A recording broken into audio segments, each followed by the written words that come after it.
Hello, hello. Welcome back to the Northern Football Podcast. This is episode 224. My name is not Ben Steiner. He's taking this one out, but my name is Brendan Dunlop. Happy to be alongside Alexandre Gonge-Ruzik. What's up, my man? Another busy week in the Canadian football world. It's an understatement, isn't it? I mean, this whole weekend I was just, really wearing my CPL hat, getting stuck into some great Canadian Premier League action. This week, throw on the Whitecaps hat. They go on and, get the job done. I mean, there was a bit of Canada sprinkled in there with the women's national team coming to British Columbia. There's NSL coming next week. Feels like everywhere I turn, it's a different game, different competition, different something. And here we are, like Toronto's the center of the universe. No, not the soccer universe. Since Friday, at least, arguably Wednesday for Canadian women's camp at BC Place. It's been British Columbia, man. So you had a whole week of that, and now we're taking it back. Actually, for your sleep schedule, those 10 p.m. offs must be a killer. Yeah, I do. It for me though, because I'm insane. You're used to it. I guess it's more for the others that I'm used to that sort of. I'm used to it. Yeah, I still haven't come off of I'm much better now. Like I don't see sunrises anymore. But that TV schedule, man, is grueling. When like that 1 to 2 live on air, that means you need to be peak energy in your day at like 1 a.m. and it has to continue till 2. And if you're able to do that, chances are you're still at an abnormally high energy level come 2:45, come 3:30, not to mention commuting and maybe getting something to eat. So I would regularly get home between 3:30 and 4 after that show, watch something usually, and then I'm falling asleep when the sun's coming up. And it took me years to kind of correct off of that schedule. So I don't see sunrises, but it's very abnormal for me to get to bed before 1 a.m. Although I do say, and I think this is a good part of aging. This is an NFP dad thing for you. The older you get, the more your body talks to you loudly, and you're like, you should listen. So when your body says, bro, go to bed because you're not gonna be able to function tomorrow with a toddler, you should listen to that. When the time comes, of course. It's a good perk. Honestly, I feel you like the sense that I've been getting used to these like schedules, these rhythms, but there are just some games where like it's hard to unwind from. Like I've said, I always sleep great after games. There was Canada, Mexico, or last month where I couldn't. Last night for a good hour or two before, I don't know what, like the permutations of the Whitecaps game, how crazy it was, Miami coming to town. It was definitely one where it took a little longer than usual to sleep just because you're just sitting there wired. And I'm like, yeah, I can't imagine A, being on the East Coast, or B, imagine if I was at the stadium or played in the game. Those players must have just been absolutely wired after that. It was one of those games, and I'm sure this was dictated before, but Wheeler and Jordan Wilson had a shorter post-game show than we've seen, certainly in comparison to the women's national team programming this week. It was a shorter post-game show, and you felt like, damn, they must be itching to do another 45 minutes after that because it was insane. And Jenkins said it in the broadcast, and I don't think that this is a stretch. Like, that might be the biggest result in Whitecaps MLS era history. Honestly, like it's definitely up there. And that's just the remarkable part, is that they've been on this journey for about 5 weeks and they've got like 3 of those in their locker. They're just they're stat padding almost in terms of just all these memorable moments that they've just been craving for so long. They've gotten a bunch of them in a matter of weeks. Like Jesper Sorensen must be wondering, what else do I need to do? I need to buy real estate in all these places, just buy a lottery ticket. He's going up to the concourse to buy 50-50 every week because he's just like, everything's coming my way. It certainly feels like it. I mean, every time you kick this team down, take away one of their best players, put them through a little bit of adversity, they bounce back. And I think that's probably been the most impressive part, because tactically they look great. They're a fun team. We get that. But like the mental strength's been like an underrated part that people don't talk about. Cause like, yeah, they played pretty soccer, but also like when they had to pull up their sleeves yesterday, like they were also willing to fight. This is where I think that the similarity between, the Canadian men's national team needed to go through what they went through to be able to play and be successful under Jesse Marsh. I kind of think it's the same with the Whitecaps, that, they weren't going to, and this isn't a shot at Vinny Sartini, but they had kind of reached a ceiling. It seemed as though the mental game was where we would pick at things with the previous era of the Whitecaps. Now, yes, you have some new pieces that have made a big contribution. I think Eddie Ocampo is just scratching the surface on what he can bring to that team and how dynamic he can be. I thought losing Fafa Picault was gonna crush them. They're winning these games without Ryan Gauld. Like they look phenomenal, and I think that it's interesting when we think of that link that they needed to go through what they went through before to be able to be here now. If this is last year, if Sorensen shows up last year and the Whitecaps are off to the start, and that Canadian men's national team job is vacant. There'll be people talking already after 2 months, like, hey, Kevin Blue, have you called Jesper in Vancouver? Can the guy do both? Because I feel like people would be that impressed and have been that wooed by the start and the impact that he's had so early. Yeah, 100%. I mean, you can look at so many factors, right? I talked about the mental side, like that's been really impressive. You talk about the tactics, like this team like controls, dominates games now. There's less of that element of chaos that you'd sometimes get under Vanni Sartini, where games would be open, games would be chaotic. But also, I think arguably the most important is just like every player looks elevated under him. Like every player's hitting a new height. Like the way Sebastian Berhalter's playing, you do wonder if the US are going to start looking at him, because he's just been an Honestly, absolute rock in the midfield. Like Tristan Blackman, ditto at the back. Brian White's already been getting calls from Mauricio Pochettino. You look at just everyone else across the board. You have a guy like Tate Johnson, who's playing college soccer months ago, and he's been dropped in. Jesper Sorensen, by his own admissions, like, yeah, I don't think Tate's playing as much as he should have or as I wanted him to, but I have to. And yet Tate Johnson doesn't look uncomfortable in this bigger role than he was supposed to play. Sorensen as well, like just for fun, almost like side quests. Like, oh yeah, Liam McKenzie, here's your debut. Like, I'll throw you in, give you a chance. Jivan Badwal, all of a sudden, yeah, I trust Badwell. you in big Champions Cup games. Like, he's Mhm. just ticking all the boxes too, where it's not just the performance. Like, he's developing youth. He's made this team look a lot deeper than it looked 5-6 months ago, where people are saying, oh, this team is just gold and white. And after that, there's a lot of question marks. Like, it's remarkable how he's just yeah, you look at everything he's done. It's not just the big things. It's a lot of little things as well. Yeah, clearly we're still buzzing about Wednesday night's performance here and in Thursday afternoon. To your point about not being able to get to sleep, I'm assuming that you didn't sleep. I slept all right. I think, again, it took me a while. Like once it hit 2 a.m., I was like, okay, what's going on here? But I did sleep pretty smoothly after that. But woke up, you're like, man, did that really happen? Yeah, crazy. Well, we got a lot of Whitecaps questions, and we'll get into it. I could easily spend, I think, 30 minutes buzzing about that game, but for the sake of balancing the show out and the fact that the Canadian women's story came first, and there was a few more talking points, especially after what happened at Starlight Stadium, let's go there. An interesting window, a mixed window, you'd definitely say. I think there was a lot of people that thought the performance at BC Place is pretty reflective of where this team should be now. There was a real positive feeling for how they took the game on the front foot, that they weren't so reactive. They were distinctively proactive. They looked different. There was a different driver in the number 10 role in Mimi Aladu, who absolutely looks the part. And I think, arguably could be more impactful for this team over the next 2 years than Jessie Fleming was following the gold medal win. But then they go and they lose and look pretty flat at on the turf at Starlight Stadium. So yeah, quite a mixed reaction across those two games against Argentina. Yeah, I think the first game was pretty good, like in the sense that you mentioned the identity was there. Mhm. They scored goals, set piece, which was always nice to get. They looked fluid. If anything, like the only thing you were leaving that stadium was like, okay, they left some goals on the table. Well, that's fine. You win 3-0. Of course, you'd like to win 5-6-0, but you're like, okay, encouraging signs. But yeah, I think in the second game, a lot of that kind of evaporated. But at the same time, I think there are reasons for that. I like that Casey Stoney rotated her squad. She's like, all Mhm. right, I know what this team can. I think she's starting to get a grasp of what her best lineup is and who kind of fits in that.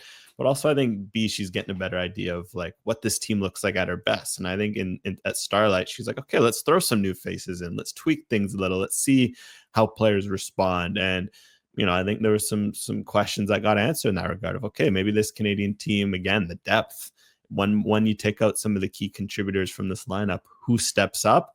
We Mhm. didn't see as many of those faces step up in that second leg where, you don't have a Fleming, you don't have a Gilles, you don't have some of these other players. Heck, like Greg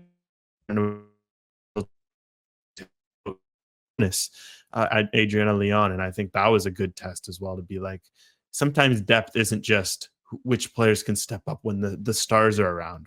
We're seeing that, but it's also like who can step up and lead. Like if Jessie Fleming's out for a game, she's suspended or injured or whatever, who's going to step up and lead that midfield? And I think Stoney's really trying to ask herself those hard questions, even if she knows it might lead to some tough results or moments she might not want as much as fun as it is to just win every game and go through these friendlies, coast, you need to learn some of these hard lessons. I do wonder what that Zoom glass of wine with Jesse Marsh conversation between Casey Stoney and the men's national team head coach, which that they've had after this window, would be. I would love to have been able to hack that call just to listen into their candid and open conversation, because I do think that Casey Stoney might be a little frustrated that while she has seen the range of the player pool, she hasn't really had her best together to be able to, I think, get the best assessment of the team as a whole. I think individually, she's had the benefit that Jesse Marsh didn't have with his start against France and the Netherlands and straight into Copa, to have a bit more opportunity to experiment. But I don't know if she feels, after 2 windows here on the job, that she has a full assessment, that I actually think it's still too small a sample size. And in reality, that's okay, because you don't have the Women's Gold Cup or an Olympic Games or a World Cup this summer. This is a runway and a plan for 27 and then for 28, which will now be an expanded Olympic Games. So it just got harder for the Canadian women's national team to win another Olympic gold medal. Great for the sport. It's great for the tournament. But damn, it sucks for Canada to only have the one gold medal to show for it when it was a smaller tournament that played a bit more to Canada's advantage. Yeah, 100%. But I think at the same time, this is almost like, again, like the injuries to Kadisha Buchanan. I think you'd love to have her around 100%. Ditto with Chloe Lacasse. Like, those are two players that they miss. At the same time, it has been a benefit because, like, again, they're not missing major tournaments, they're not missing big games, and that's kind of forced the door of, maybe you're Stoney, you come in, it's a new group, you're kind of comfortable, like, all right, let's go with Buchanan and Gilles, and let's go with this lineup that's kind of worked. Like, it's been good that she's been kind of forced to test out this pool, because I think, the only thing I'm looking at this squad that's really stood out is the forwards. I think the forwards has been the one area where, like, okay, those are some players that are missed. Like Eveline Viens, I think it's unfortunate we haven't seen as much as we have of her, because she was injured this camp, and even last camp we didn't see that much. Because I think that was something that stood out from this window. I think Canada missed like 8 big chances it was across both games. Their finishing was not as good as it should have. But on the flip side, I do think it's been good that all of a sudden Jade Rose, how good did she look this window? She comes back from injury and just steps right in. That's huge. That competition all of a sudden between Gilles, Buchanan, Rose, Zadorsky, and you're only telling me you're putting 2 out there at a time. It's going to be some tough decisions for Stoney to make. Ditto in midfield. Like, again, Emma Reagan, I shouted her out previously. Like, Reagan's been so good, I've forgotten about Simia Wujo. And Simia Wujo is an incredible player. She was incredible last year. So you're thinking, oh, wait, like, this is what Reagan can do. You got a Wujo. Oh, yeah, Quinn's back and, like, can bring something to the mix. Jessie Fleming. All of a sudden, you can be thinking about, oh, maybe it's Jessie Fleming number 10 again? Can you push Fleming higher up the pitch? That's a good discussion to have. But yes, I do think on the flip side, you're looking at that forward pool. A little more questions than answers. Maybe same out wide. But hey, at center back and in midfield, I think that's been a plus. You know what's going to be so interesting as the NSL kicks off in less than a week now? The six days away, the Northern Super League will finally begin. Is if these informed players, and very informed, I predict some of them will be, are thriving in the NSL, and there are NWSL players that are struggling for minutes or struggling for form. If you see the shift in the national team. Now, mind you, again, this year with the upcoming windows, you've got the friendly against the U.S. on July the 2nd. Not as meaningful matches coming ahead. Casey Stoney doesn't have to be so surgical kind of with that. But I'd be very interested to see if these players like Emma Reagan, who are performing well in the NSL, and others maybe who start to get some calls, are keeping underperforming NWSL players out of the mix. Because it's weird, right? You can't put Chloe Lacasse in this mix. She hasn't had enough time in Utah, and you hope that she can come back, as close to 100% as possible. But it seems like Janine Becky, certainly Jessie Fleming, Adriana Leon. Okay, she's started to score. Maybe San Diego's the better fit for her. But in Portland, she didn't make an impact whatsoever. these players that come back from Europe, they don't have the effect and the impact in the NWSL that, well, come anywhere close to kind of the form that we saw them have in Europe. And I think that may be different for the players that are getting some big opportunities in the NSL. Yeah, it's a good point. It's like Fleming for sure. I was actually having a discussion about this. I think potentially the press box on Friday, and it's like Fleming was like very, very elite at Chelsea in terms of Yeah. her club form. Like at one point, she was one of the most informed players in the world, and she's been fine at Portland, but she's not been that level. Mhm. And you kind of wonder, like, what this is that something where again, Fleming's not losing her place. She's the captain of this team. She will start going forward, but you do think, okay, is there another level she could be hitting? Because she's still very much, not even like we forget she's been with the national team so long. She's what, 26? Like she's still entering her prime as a player. But Yeah. you're right. Julia Grosso is another example where at Juventus there's a season 2 there where she was really starting to progress and hit new heights. And since she's come back to Chicago, it's kind of flatlined. Jordan Mhm. Hoytema hit, to be fair, at Seattle the first year at Seattle, she hit some good heights. It was a good move that helped her progress Right. over the last while And due PSG to came too soon injuries. also as well. PSG seemed like a move that came too soon. 100%. But now the last year with their injuries, form, etc., Hoytum was kind of stagnated. So it is going to be a good discussion to have, especially if players are knocking on the door. I think Reagan's a classic example of that. I think, it's some NWSL teams might be looking at Reagan and like, wait, who do you call to get a player like that going? But no, I think for this Canadian team, you can see the impact of having players that are pushing themselves to high levels. And this goes like no matter where they're playing. We've seen it with Evelyn Vian at Roma. It's really helped her elevate her game. Mimi Aladu is another prime example of that. Even if she wasn't as at high of a level, she was playing and she was scoring, and that translates over to Canada. It shows in the NWSL. It's not excluded. Like Gabby Carl has been one who's gone back to the NWSL and thrived and hit another level. And boom, Mhm. like it's showing for Canada where she's hitting these performances. But you're right. There's definitely a few situations in the NWSL that you're kind of wondering, like, okay, maybe this is what they need. Because that's also something that really stood out from this Casey Stoney this week that she mentioned a few times, like not quite saying, but she mentioned there is a bit of complacency in this Canadian squad because Mhm. for so long it was just so small that as long as you were playing regularly, like your spot was safe. And not only that, your spot in the starting 11 was safe because coaches were scared to rotate. I do wonder if having a bigger pool, having a coach who's willing to try players, if that's going to maybe be the fire that some of these players need to get back to some of the heights they were hitting. Perfect time, I think, for this question from wsoccer.ca. Do you guys have any locks and or players that you drop moving into the next few windows? Next few windows, I'm not dropping Jessie Fleming. But listening to you talk about her being the captain, not losing her spot, man, there is every which way a possibility that Jessie Fleming is not in a starting role at the World Cup in 27. Like very much so. And an example just from the show, talking about how Emma Reagan made you forget about Simia Wujo. And like I can count since the narrative, which was summer 23, that was pounded very heavily from the outgoing players, Christine Sinclair, Sophie Schmidt, some present players, that the pipeline, the future. There's not the reason these veterans have to stay in the squad until their mid and late 30s. It's because there's not a pipeline of players coming up able to take their spots. And there's already a handful of examples that we can give in this less than 2 year period now where that's happened, where all of a sudden a young player comes through and makes you forget who was there before. Like Jade Rose, you forget who was behind her. Sydney Collins came in, and all of a sudden it was by Zadorsky, by Alicia Chapman, and you're seeing it from top to bottom. And but you can argue if Caitlin Sheridan starts to lose some form for club play, she doesn't have the gloves. There's two goalkeepers I think that would be capable of being international number ones for a top 10 team in the world.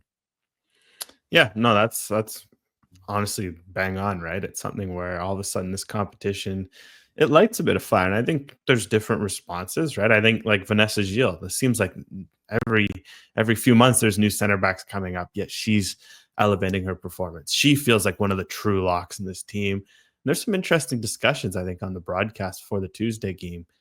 She could be a future captain of this team. It feels like I thought that was a very interesting like talking point that kind of came out of nowhere because it's true. Like she's come from a bit of a less conventional path, and she's been at Mhm. the national team less long. But all of a sudden, you look at this team, she has stepped up as a leader, and you could see that for her.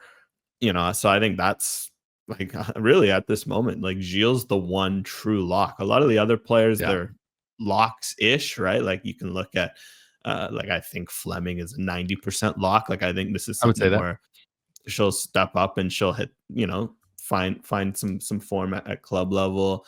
I think Aladu, the way she's progressed, she's starting to become a lock, but again, the forward position's always deep. But no, there's not a lot of true locks because yeah, even then, it's someone like Sheridan who is, I think, got a boost this window. She kept a clean sheet. D'Angelo got maybe let in a goal that she'll want back, but at the same Mhm. time, like that position is loaded. So right now, I think this is good things. It shows that Stoney is kind of creating that competition. The other side of the question, though, in terms of players that would drop, I do think for someone who might just need a bit of a break is a Deanne Rose. Like I just think for Yeah. her, it just feels like, because I get it, Deanne Rose, it's tough injury wise. She's had some horrific injuries, but I Mhm. think you just saw it in the Tuesday game in particular. She starts, she should have won the game. She had that breakaway, she had the chance. Her confidence is gone, and I think that's okay to acknowledge.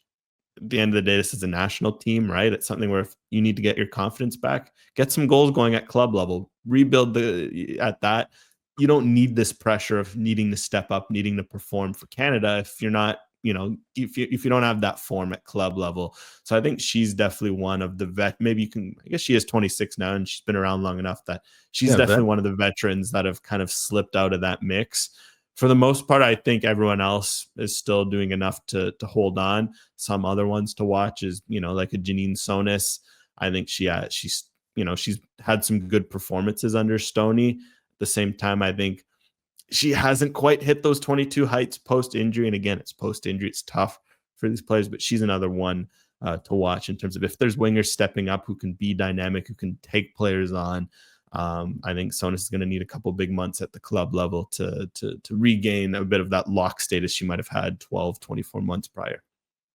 I think about ages with these players. Aladou Lacasse, who's now over 30. Gilles, Aladou and Gilles are both 29 or will be 30 this year, I think. And to me, remove Lacasse, I guess, but to me, Aladou and Gilles, I think, are locks for the rest of this year. And to go back to the Fleming point, I would say that Fleming is a lock for the rest of 2025. Long as she's healthy and playing what you think are suitable minutes. I definitely see Jesse Fleming a lock for 2025, but that could definitely change next year. It's great to be able to have these conversations because to go back to that narrative from 2 years ago, I genuinely thought we'd be talking about this constant rotating door because you're trying to find someone that can fill the shoes. Instead, we're talking mainly about people keeping their places. Because someone like a Deanne Rose, whose skill set was so evident, who brought so much to an older Canadian women's national team like a couple of years ago, where you couldn't afford to not rehab and work with that player to try to get them back to top form because you want them to deliver at least in some super sub situation. Now we're talking about, hey, take a break, do you, and we'll circle back in one of the later windows, maybe in the fall, and see where she's at. And I would say kind of the same for Nichelle Prince as well. I feel like Nichelle Prince needs to take some time to find the form and just get some consistency again. And obviously that's hard for these players to stomach, and they don't have necessarily this year as many opportunities to show what they can do, and will want to take less time off because there's a lot of players showing that they're ready and chomping at the bit to be able to have a go and show what they can do. So Casey Stoney has inherited a team that is leaps and bounds different than the team that Bev Priestman let go or last had at the summer games last year. Yeah, it's going to definitely be an interesting 6 months just for Stoney because, yeah, I think the reality is most national teams around the world, you have 10 to 15 locks for the most part, right? Like you can look at most, the US's women's team, you know who their best 10, 15 players are. You look at Portugal's men's team, you know who their best 10, Mhm. 15 players are. But then the edges shift, right? If there's someone who's scoring a bunch of goals in the NSL, if there's someone who's getting a breakout in the NWSL. I know there's some intriguing Canadian rookies who we haven't even really seen yet. Then maybe one of them steps up. you do got to keep the door open. And I think the reality is, yeah, in terms of those locks of players, there's so much fluidity between spots like 3 to 18 on the roster that, yeah, I think it could make for a bit of an intriguing few months. And I think for Stoney, I think she's starting to realize that. And yeah, no, I'm just fascinated to see what's next in terms of the windows. Like Stoney got a good test in February where you get a bit of a mix of, a good team, maybe less good team.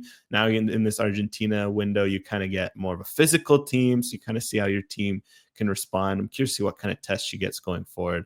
And I think that US test, July 3rd, 2nd, it's going to definitely tell us a lot about this team. Because I think by then, Stoney will have a good handle on this group. And I think we might really start to see who these locks are and what this national team is going to shape up to be going forward. We spoke about her earlier, but I don't think in this question, but Jade Rose is without a doubt a lock. Like, it's insane to remember that she's not a professional soccer player. Yes, I mean, what? She's at Harvard, though. I find that's also almost the more insane part that they were saying on the broadcast. Like, oh yeah, she's just in like exam session right now for Harvard. And it's like, oh yeah, like high achiever here. You're out here starting for your national team and graduating Harvard at the same time. Yeah, and she's been committed to like not leaving early and not letting the game get in the way of her studies, which I find is just incredible. Yeah, I could never do that. I could barely do intramurals and balance my academic calendar with all of the drinking and extracurriculars I wanted to get up to. So how someone can do that at that level as Jade Rose, it's pretty special, and also special that now she gets to share these moments with Naya. Yeah, say some special moment, but yes, definitely. What were you doing at 22 type moment? In her case, let's just hope that at 22, 23, she's now playing for a Barcelona, a Manchester City. She deserves a move like that. I'm very curious to see where she ends up next. Yeah, well, what were you doing at 12:57 Eastern time on Wednesday night? Most of the country was sleeping and or not paying attention to one of the most exciting Concacaf Champions Cup games of the last 20 years, I would say. The Whitecaps pulling it off at the death after looking like they'd given it away in the 88th minute. On one of those plays, we just thought, man, like the world is against the Whitecaps right now. The fact that Takaoka makes that save off the header, and then it just parries right onto the foot of the player flying in to put it past him. You thought, oh man, like that's it. And then no, it's a center back to the rescue in the 6-yard box with a phenomenal finish. Like you would pay £10 million for a striker to finish like that consistently. Tristan Blackman draws them level and wins the ticket to a semifinal. I just thought it was incredible, man. One of those moments where like, whether you're a fan of the Whitecaps or just if you're just Canadian, you've got to be happy for everyone involved with that organization to be able to pull it off that way and to do something really special and get to a continental semifinal, man. Yeah, I mean, we kind of talked about it off the top, but it's the superlatives are truly like you kind of run out of them in terms of what they've truly achieved. Because I think again, when you start to look at it from more of a bigger picture, like you also piece together, like forget the squad and all that. Like this is a new coach. This is a coach that's not come to North America. He comes in and you're kind of talking about what can he expect from this adventure? How quickly will he adapt to the league?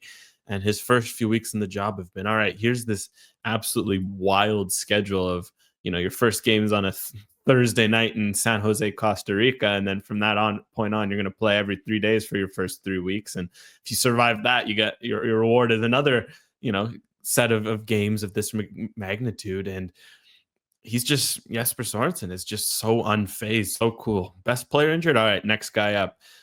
Any reason to make excuses. He's never even like considered an excuse. Like, so, sometimes managers will do that thing where they'll be like, so like we've got a lot of injuries, we're tired, we're fatigued, but no excuse. But we've got it. Like, they kind of do the classic. Like Sorensen hasn't even entertained that. It's just like we have what we have. We're gonna go do what we can do. If we lose, he's just like, we were not good enough. We'll come back again. They win, and he's just like, well, that's what we were capable of. There's also just like this. Something about his mentality has just been also incredibly impressive, and I think that's probably what's rubbed off his team. No, Brendan? Yeah, I would say that for sure. There's two things though that Scandinavians don't have: stand-up comedians and excuses. They're just not part of the culture, not part of the lifestyle up there. So yeah, man, honestly, I've loved watching this Whitecaps team in this evolution. I think Jesper Sorensen seems like this quiet character that's very lovable and likable. And I didn't think that would be possible for anyone that succeeded Vanni Sartini because of the big character and how lovable Vanni Sartini was. But I think that Sorensen has done that, and it's I'm not the only one that thinks that. Mayan Zilberstein, not really a question.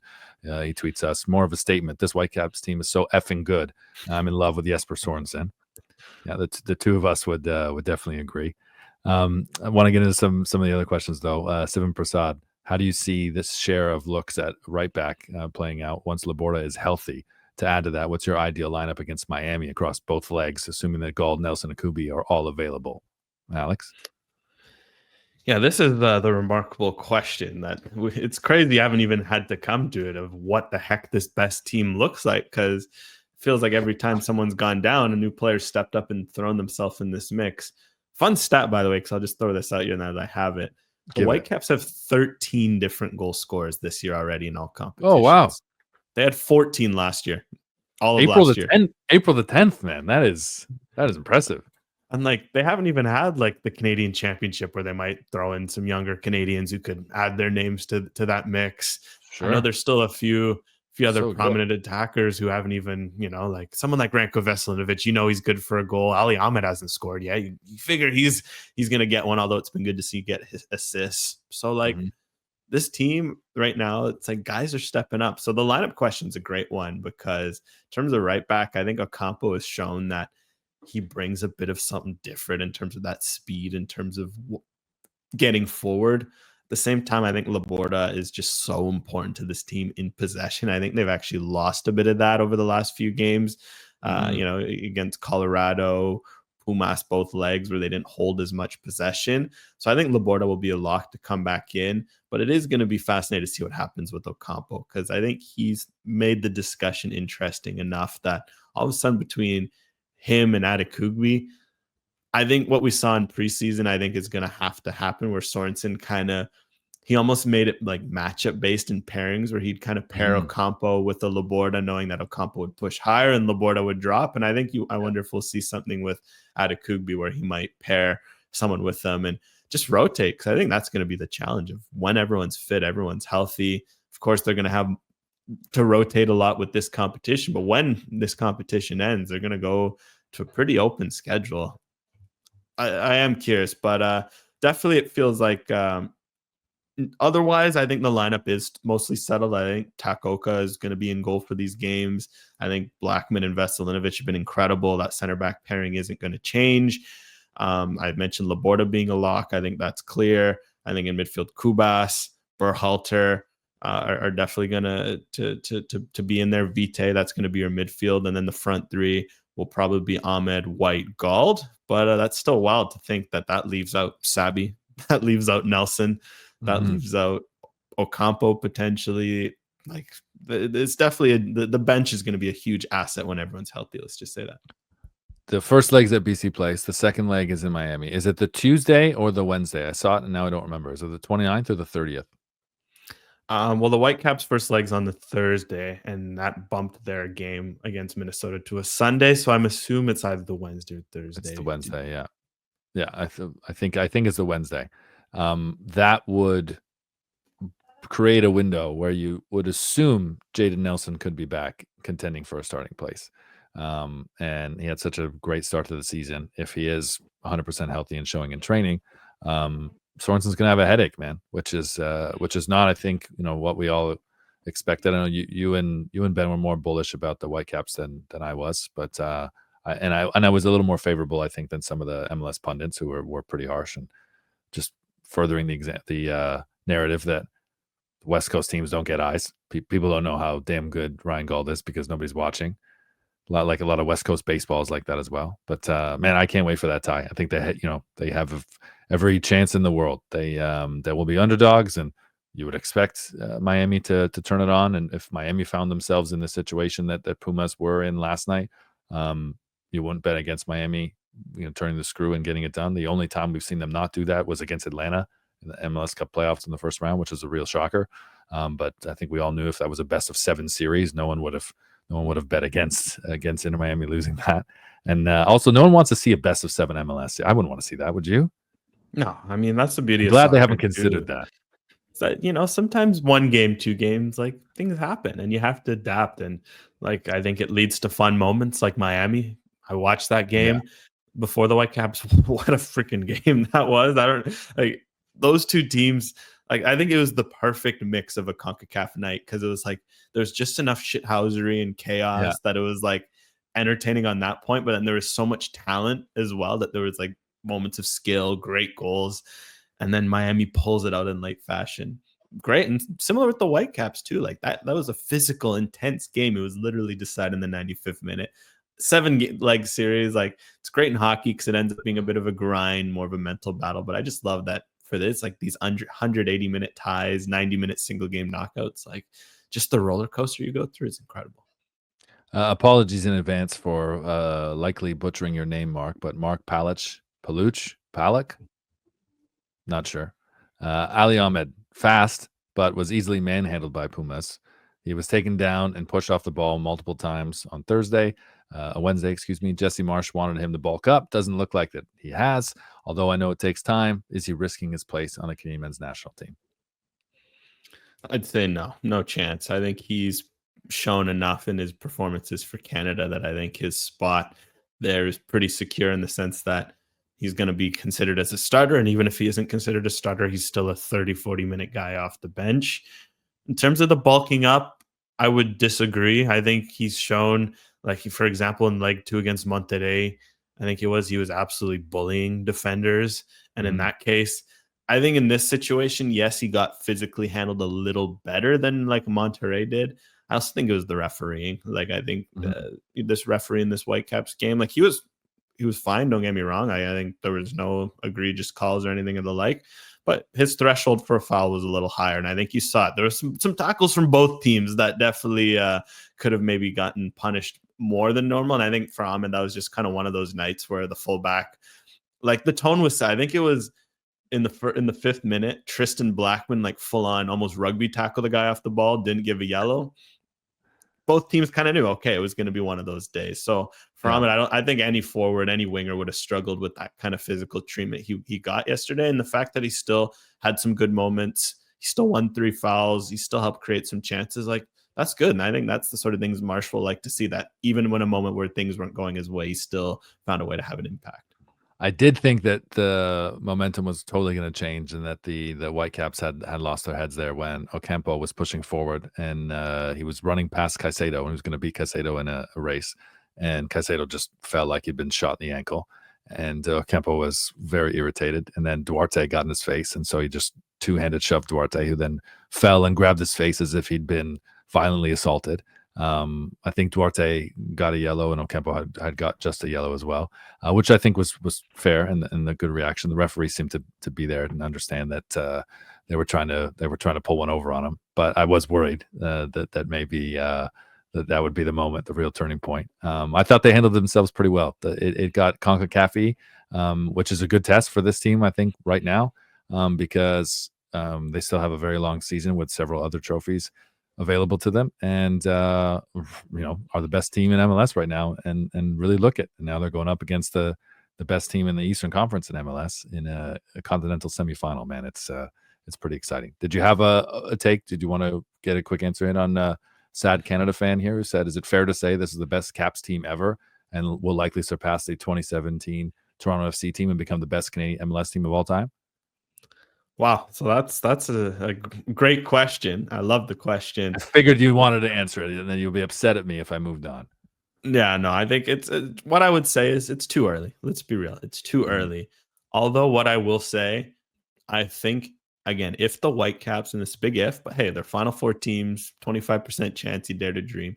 If they win this competition, I think you can put this season up against TFC's treble season. Yeah, it's early, but I think you can put it up against. And why? Because just look at this journey they've had to go through to get to this point. Like they were dropped in February. They played Saprissa. Okay, Saprissa was a team they're expected to beat, but it's still tough CONCACAF opposition. They got the job done. You play Monterrey, 5-time winners, Giants. Sergio Ramos plays in the second leg. You get the job done. You go to Pumas. Okay, Pumas having a pretty terrible season, but you still get the job done. What was the stat that the Whitecaps became? There's been 3 instances in MLS history where a team hasn't beaten a Mexican team in leg 1, so like draw or lose, and they've gone down to Mexico and advance. And the Whitecaps are 2 of those 3 teams, and they're both this year.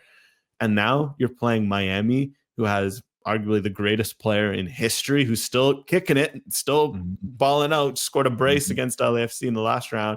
He's also got a pretty darn good collection of supporting cast of Busquets, Suarez, Alba around him. You beat them, and you go on and you have to beat a Mexican team in the final, either Tigres, a team that's tormented the Whitecaps over the years, or a Cruz Azul team that just has pedigree.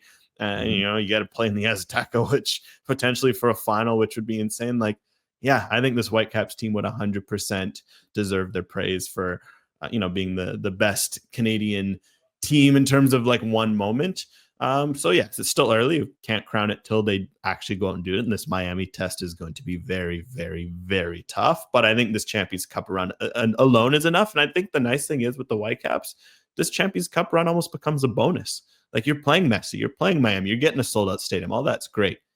You lose, no one's going to follow you, but also you're still first in MLS. This team could still achieve a lot of special things in MLS too. So I think if they fall in the Champions Cup final, they're going to need to win an MLS Cup to even be in that discussion with TFC, but it's not like they're in a bad position there either.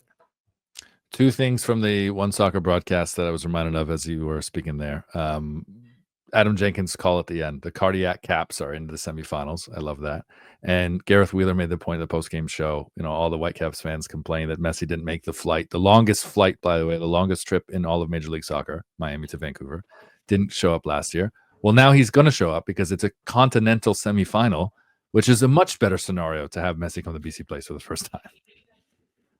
Yeah, I mean, I think those who dropped the 500 plus will take little solace in that. But yes, if Messi doesn't show up this time, like, almost kind of the chaotic side of me, like, kind of wonders what would happen. But I think one thing I will say, I think this is a great moment for Vancouver as well. Like, no matter if Messi shows up, if not, whatever. And I think there will be a lot of attention on that whole storyline, understandably so. The city's been burned. But I do hope this turns into a bit of a moment to, like, get a context of what this team has done. Like, they've reached a continental semifinal. This is a big occasion. They're games away from achieving something potentially very special. Like, I do hope this is a moment where the city kind of realizes, like, oh, let's go out, support soccer in the city. It's a bit of a good taste of what's to come. Like, there's a Gold Cup coming this year, World Cup coming next year. 7 games next year. Yeah. Like, what a way to cement what could be a huge 18 months for soccer in the city, starting with a continental semifinal against one of the best players ever to play the game.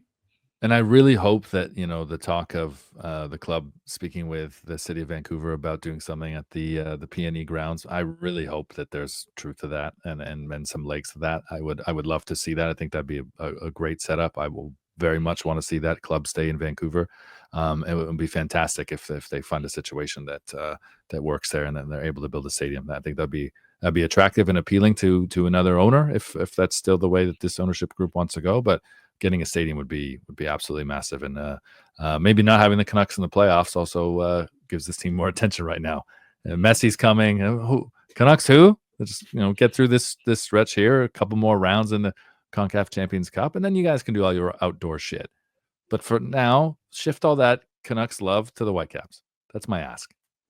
And hey, like, talk about the situation of the team not getting sold. I think fans showing up in big numbers for the Whitecaps, showing that support in a game like this, it's a pretty darn good sign for any prospective owner, in the stadium, of thinking like, oh, like, this is what it looks like when this team is successful, when people are pulling together, when everything is falling into place. Like, in terms of like showcasing what this club can be ahead of a potential sale, it's hard to think of a much better scenario. They couldn't have dreamed this up. No, honestly, it seems like everything's really coming together. We've spoken a lot about wanting to see more of the country come together and support, particularly the national team. We'll get to do that. Jesse Marsh taking the Canadian men's national team to Halifax for open training in the June window, which I think is great. So between that, rumors that the women's team are playing in Winnipeg, man, it's awesome that Canada Soccer is hitting more of these markets and are at a point in time now where they can conceivably do this and it not be some type of feels like a existential threat to try and do something other than just play at BC Place or BMO. Again, Jesse Marsh, what I love is he's a man of his word. He said this country deserves to see more of this team. What has he done? Brought an open training to Montreal. Now he's bringing an open training to Halifax. That's remarkable. Like, this market deserves it.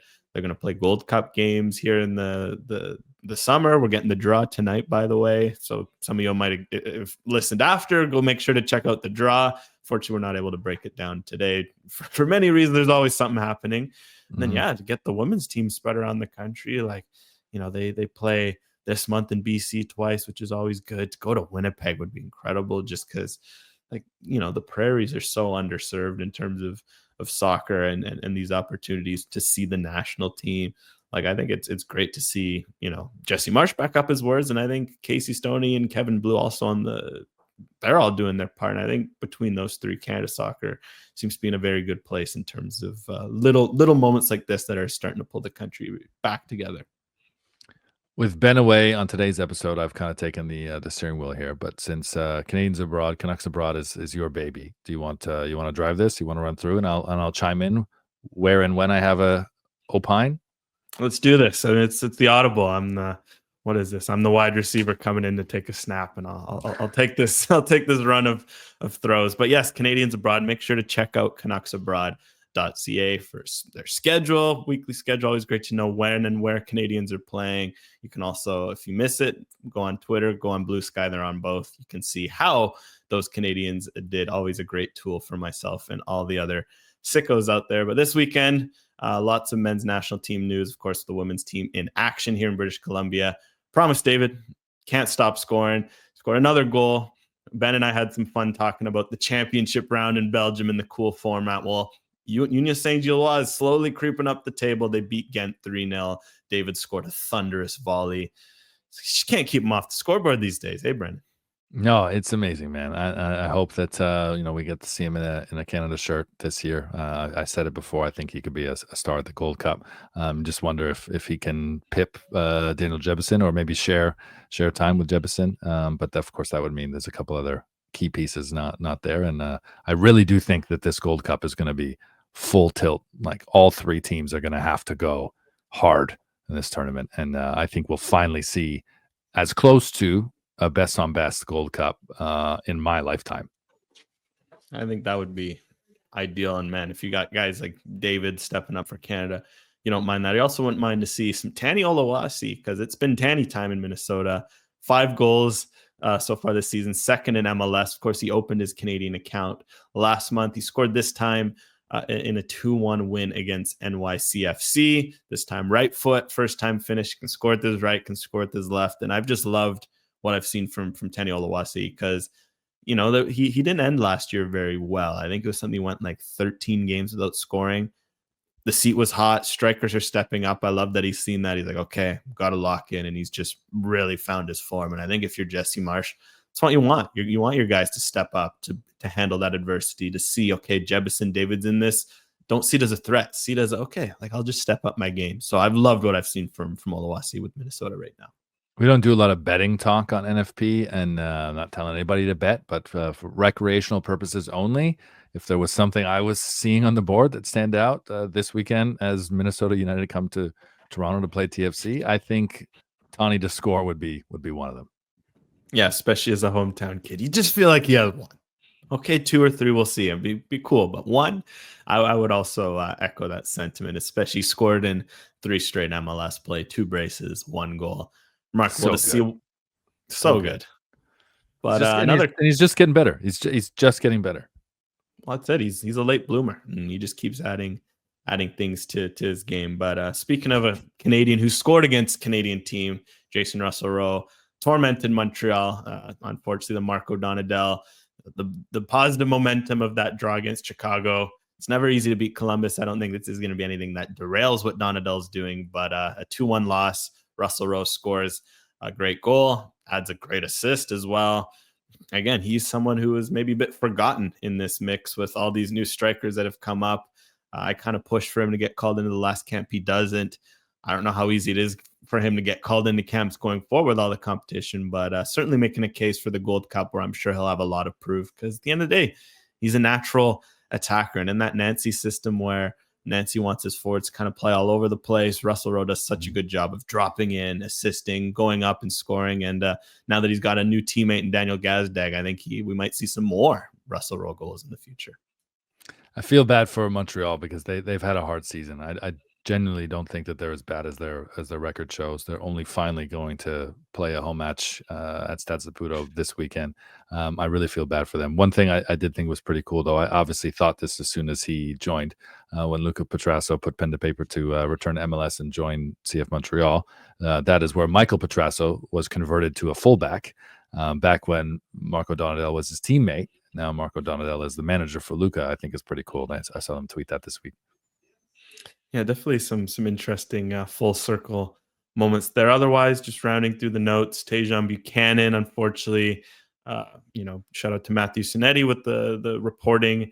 He always great on that regard in terms of CanWNT news and updates. And this one, unfortunately, wasn't a positive one. Buchanan out week to week with an ankle injury that he sustained in the draw versus Bilbao. A bit unfortunate because he was starting to really look like his best again. That confidence was coming back. Villarreal fans are very pleased because he offers something direct down that right wing they've lacked this year, with other options maybe being a bit more cautious. So a bit frustrating for him, but hopefully it's more of a 2-week thing, get the ankle right, come back, because Villarreal are in a very big push for Champions League right now. England locked up one of the top 5 places for coefficient.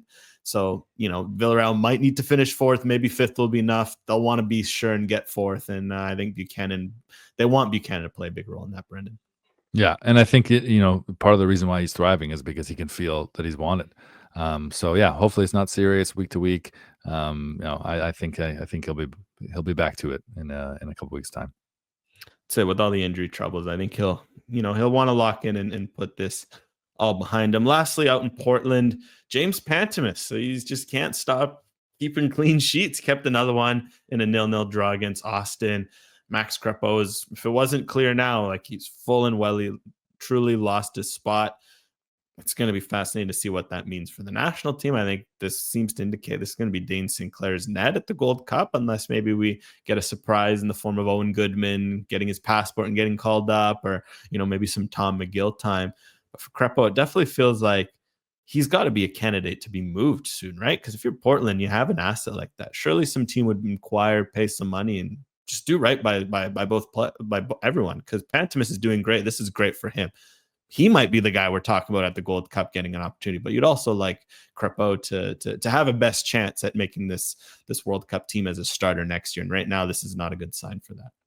Yeah, you want to see Crepeau get a chance. And to be honest, I think he's got to look at a loan opportunity. And I wonder, we've talked about Europe passing Max Crepeau by, but I wonder if he legit has to look at something this summer where he could get some guaranteed minutes and get on the radar. And to be honest, I think we've had this conversation before.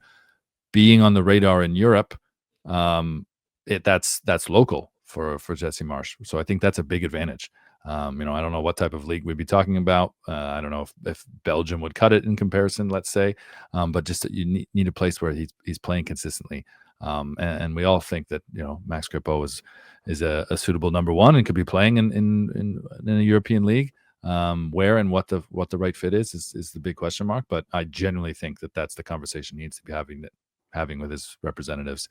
If he can't get a permanent move to a place where he can guarantee some playing time, he's got to look at something, and that window's going to open pretty soon. That might be the big summer talk now that at least one of the looming free agents has put pen to paper. So it's Jonathan David and Max Crepeau. That'll be the big summer transfer talk. I think with Crepeau too, an option that I would consider, again, if an MLS option happens, sure, makes sense. Look at whatever Ligue 2 teams get promoted to Ligue 1. The nice thing is, as a goalkeeper, there's less of a fear of you going to a relegation team, because if you're a striker, you might not get service, right? You kind of see it with some guys who've gone to relegation teams in top 5 leagues.